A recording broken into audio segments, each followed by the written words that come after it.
이번 탐구의 주제는요, 한 남자의 일주일입니다. 북한의 최고 엘리트 계층, 그러니까 김정은까지 직접 만났던 외교관이 쿠바에서 근무하다가 모든 걸 버리고 떠나기까지 그 결정에 걸린 시간이 단 일주일이었다는 거죠. 오늘 저희가 깊이 들여다볼 자료가 바로 그 일주일에 대한 그의 생생한 인터뷰 기록인데요. 대체 무엇이 수십 년간 체제를 위해 살아온 한 인간을 이렇게 급진적인 선택으로 내몰았을까요? 그의 삶을 송두리째 바꾼 그 운명의 시간을 한번 따라가 보겠습니다. 네, 우리가 여기서 주목해야 할 점은 이 인물이 그냥 보통의 탈북민이 아니라는 겁니다. 아시다시피 북한에서 외교관은 체제의 얼굴이잖아요. 가장 충실한 대변인으로 길러진 뭐랄까? 성골 중에 성골이죠. 그런 인물이 등을 돌렸다는 건 이건 단순히 한 개인의 이탈 그 이상입니다. 우리가 굳게 닫힌 북한 체제의 내부를 그 안을 들여다볼 수 있는 아주 중요한 창문이 열렸다는 의미거든요. 그의 증언 속에서 드러나는 그 경고해 보이던 시스템의 균열들, 그 지점들을 하나씩 짚어보는 게 이번 탐구의 핵심이 될 겁니다. 네, 그럼 그 균열의 가장 밑바닥부터 한번 살펴보죠. 북한 외교관의 삶. 외부에서 보기엔 정말 화려하잖아요. 해외를 막 넘나들고 좋은 옷 입고요. 근데 정작 그들 스스로는 자신들을 넥타이맨 꽃제비라고 불렀다고 해요. 아니, 저는 이 표현 듣고 진짜 좀 충격적이었어요. 그렇죠. 꽃제비라는 말이 북한의 그 굶주리는 아이들, 길거리의 불황아들의 뜻하는 단어인데 거기에 넥타이만 메고 있을 뿐이지 실상은 그들과 다를 바가 없다는 아주 극단적인 자조가 담겨 있는 겁니다. 왜 그런 말이 나왔는지는 그들의 월급 명세서를 보면 이게 바로 이해가 됩니다. 월급이요? 아니, 얼마나 적었길래요? 그가 평양 외무성에서 부국장이었을 때, 그러니까 직위가 꽤 높았을 때죠. 그때 월급이 북한 돈으로 3,000원이었습니다. 네, 3천 원이요? 네. 당시 환율로 따지면 미화 0.5달러. 우리 돈으로 한 700원이 채 안 되는 돈이죠. 잠깐만요. 0.5달러요? 한 달 월급이요? 아니, 그게 말이 되나요? 그럼 해외에서는 어떻게 생활을 한 거죠?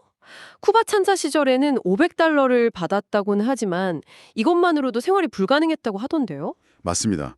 기본적인 생활비도 너무 빠듯했지만 그보다 더 그들을 옥죄었던 건 바로 충성자금이라는 명목의 상납금이었어요. 아, 그 상납금이요. 네. 김일성, 김정일 생일 같은 각종 기념일마다 100달러씩을 의무적으로 바쳐야 했습니다. 월급 500달러에서 100달러는 그냥 없는 돈인 셈이죠. 심지어 아내에게 생활비가 부족하다고 거짓말까지 해가면서 이 돈을 마련해야 할 정도로 스트레스가 극심했다고 합니다. 여기서 체제에 아주 흥미로운 모순이 드러나네요. 국가에 대한 절대적인 충성을 요구하면서 정작 그 충성을 유지하기 위해 필요한 최소한의 생계는 보장해주지 않는다는 거잖아요. 오히려 개인의 삶을 쥐어짜서 충성을 증명하라고 강요하는 구조고요. 바로 그 지점입니다. 이게 어떤 결과로 이어지냐면요. 결국 생존을 위해서 외교관들이 어쩔 수 없이 불법적인 장사에 손을 대게 만들어요. 불법적인 장사요? 네, 뭐 담배나 주류, 밀매 같은 것들이죠. 특히 자녀 교육 문제가 컸다고 해요. 파견된 국가가 이슬람 국가일 경우에 현지 학교에 종교 교육을 받게 할 수는 없으니까 어쩔 수 없이 비싼 국제학교에 보내야 하거든요. 월급만으로는 도저히 감당이 안 되는 비용이죠. 결국 체제를 위해 일하는 외교관들에게 체제 스스로가 불법을 강요하고 있는 아주 아이러니한 상황이 벌어지는 겁니다. 충성이라는 명분으로 개인을 착취하고 그 착취에서 살아남기 위해서 또다시 불충한 행동, 즉 불법을 저질러야만 하는 그런 모순적인 상황이군요. 이런 경험이 계속 쌓이면 내가 대체 무엇을 위해 이렇게 살고 있나 하는 근본적인 회의감이 들 수밖에 없었겠네요. 맞습니다. 그리고 그런 경제적인 압박과 모순이 쌓이기 훨씬 전부터 사실 그의 마음속에는 아주 작은 균열이 시작되고 있었어요. 놀랍게도 그 시작은 12살, 아주 어린 시절로 거슬러 올라갑니다. 12살 때요. 그때 무슨 일이 있었던 거죠?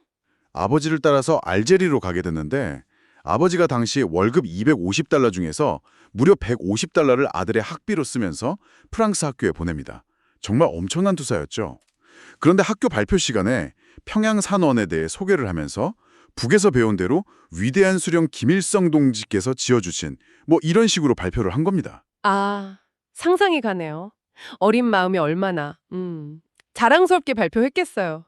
근데 반응이 안 좋았나 봐요. 네, 프랑스인 선생님의 반응이 그에게는 평생의 충격으로 남았다고 합니다. 선생님이 이렇게 말했다고 해요.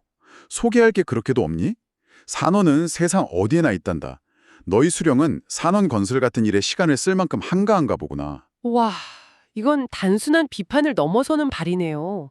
12살 아이가 평생 진리라고 믿고 살아온 세계관의 근간을 그냥 흔들어버리는 말이잖아요. 정확합니다. 그가 절대적인 가치라고 믿었던 수령에 대한 충성과 체제의 위대함이라는 그 선전이 외부의 객관적인 시선에서는 얼마나 기이하고 비상식적으로 보일 수 있는지를 처음으로 온몸으로 깨닫게 된 순간이었죠. 이때부터 아, 저게 진짜 사는 거구나 하는 서구무사에 대한 막연한 동경 같은 게 마음속에 자리 잡기 시작한 거죠. 그 어린 시절의 경험이 평생 마음에 남은 어떤 씨앗이 된 거군요. 그러다 외교관이 되어서는 인터넷을 자유롭게 접할 수 있었을 테니까 그 씨앗이 점점 더 자라났겠어요. 네, 처음에는 북한 체제에 대한 비판적인 내용들, 예를 들어서 김씨 일가의 숨겨진 사생활 같은 것들을 보면서 에이, 절반은 거짓말일 거야. 이렇게 애써 외면했다고 합니다. 하지만 정보는 계속해서 쏟아져 들어오고 여러 출처의 자료들을 교차해서 보다 보니까 설마가 그럴 수도 있겠다로, 그리고 점차 아, 이게 사실이구나로 바뀌는 그런 점진적인 인식의 변화를 겪게 된 겁니다. 자신이 믿어왔던 신화의 민낯, 그 절대 권력의 이면을 확인하게 된 거죠. 그렇게 수십 년간 쌓인 경제적 압박, 체제의 모순, 그리고 신념의 균열 위에 드디어 불을 붙인 결정적인 사건이 터지는군요. 목 디스크가 너무 심해져서 자기 돈으로 그것도 비행기로 고작 2시간 거리인 멕시코 병원에 다녀오겠다는 지극히 상식적인 요청이었잖아요. 그런데 이걸 대사관에서 거부했다는 거잖아요. 저는 이 부분이 정말 이해가 안 가더라고요. 아픈 사람이 자기 돈으로 치료받겠다는데 대체 왜 막은 걸까요? 바로 그 지점이 이 모든 이야기의 핵심입니다. 상식적으로는 이해가 안 되죠. 그래서 그도 처음엔 본국, 즉 평행의 지시인가 이렇게 생각했지만 뭔가 이상한 점을 발견해요. 토요일에 긴급 전문을 보냈는데 일요일 아침에 바로 거부 답변이 온 거예요. 주말인데 그렇게 빨리요. 평양에서 그 시간에 바로 결정을 내렸을 리가 없겠네요. 그렇죠. 그걸 보고 직감한 겁니다. 아, 이건 평양의 결정이 아니구나.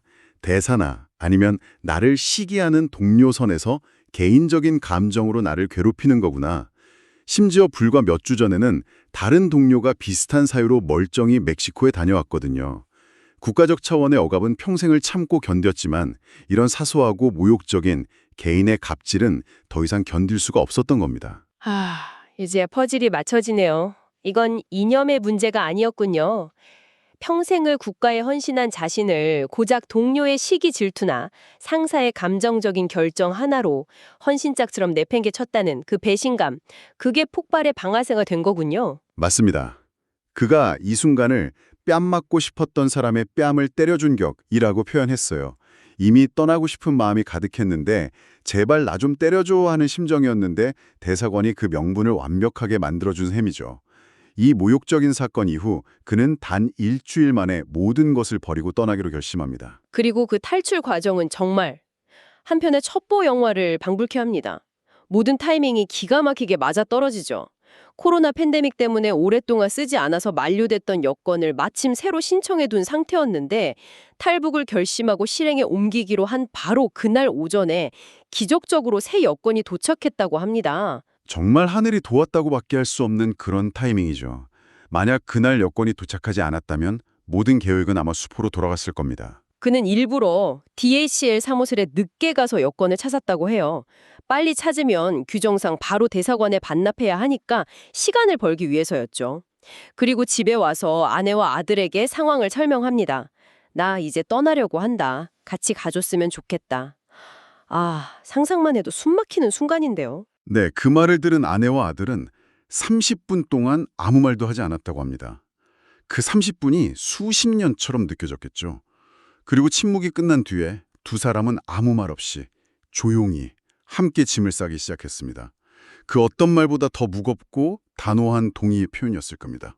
그렇게 공항으로 갔는데 거기서 또 절체절명의 위기를 맞습니다. 아들의 새 요건에는 당연히 쿠바 입국 기록이 없으니까 출국 심사대에서 딱 막힌 거죠. 맞습니다. 직원이 이전 여권을 가져오라고 요구하는 최악의 상황이었죠. 집에 두고 왔다고 둘러댔지만 통하지 않았습니다. 모두가 얼어붙은 그 순간 그가 침착하게 기지를 발휘합니다.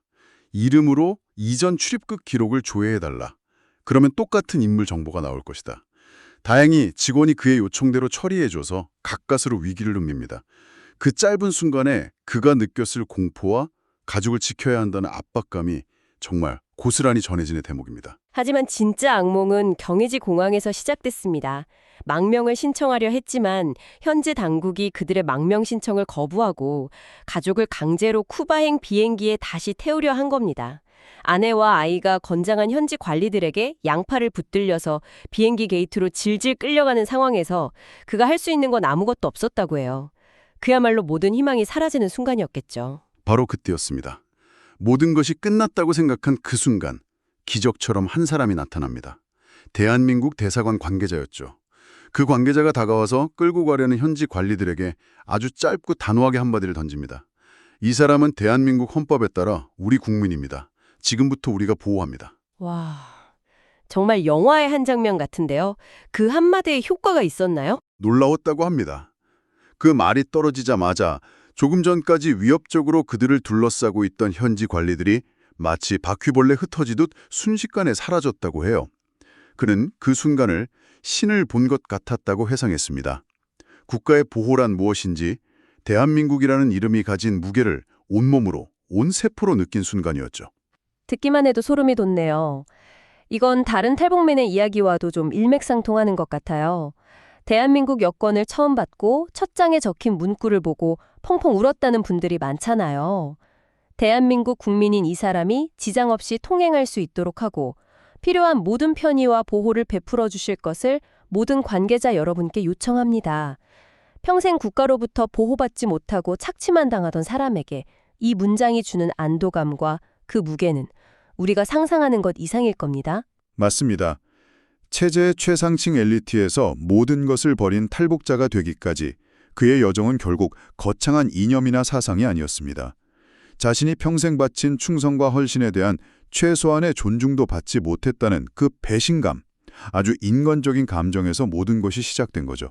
그런데 흥미로운 점은 그가 그토록 원하던 대한민국으로 오는 비행기 안에서 안도감 대신 오히려 새로운 종류의 불안감을 느꼈다는 점입니다. 그 이유가 뭘까요? 비행기 안에서 본 한국 사람들의 모습 때문이었다고 합니다. 다들 자신감 넘치고 활기차고 무언가에 몰두하는 모습을 보면서 문득 이런 생각이 들었다는 거죠. 저렇게 치열한 경쟁 사회에서 내가 과연 내 가족을 먹여 살릴 수 있을까? 그러니까 북한이라는 울타리를 벗어났다는 해방감과 동시에 모든 것을 스스로 책임져야 하는 무한 경쟁 사회에 대한 두려움이 엄습한 겁니다. 아, 자유를 얻은 대가로 새로운 종류의 불안을 마주하게 된 거군요. 이건 우리에게도 아주 중요한 질문을 던지는 것 같습니다. 네, 우리는 흔히 자유를 찾아온 이들이 행복할 것이라고만 생각하지만 그들이 마주하는 현실은 또 다른 차원의 생존 경쟁일 수 있거든요. 그들의 여정은 북한을 탈출하는 순간 끝나는 것이 아니라 우리 사회에 정착하는 과정에서 다시 시작되는 거죠. 마지막으로 청취자분들께 이 질문을 남기고 싶습니다. 목숨을 걸고 자유를 찾아온 이들에게 우리 사회는 과연 어떤 모습으로 비치고 있을까요? 그가 느꼈던 그 새로운 불안감 속에서 그들을 온전히 품기 위해 우리 사회가 함께 짊어져야 할 책임은 무엇인지 그의 마지막 소회를 통해 다시 한번 깊이 고민하게 됩니다.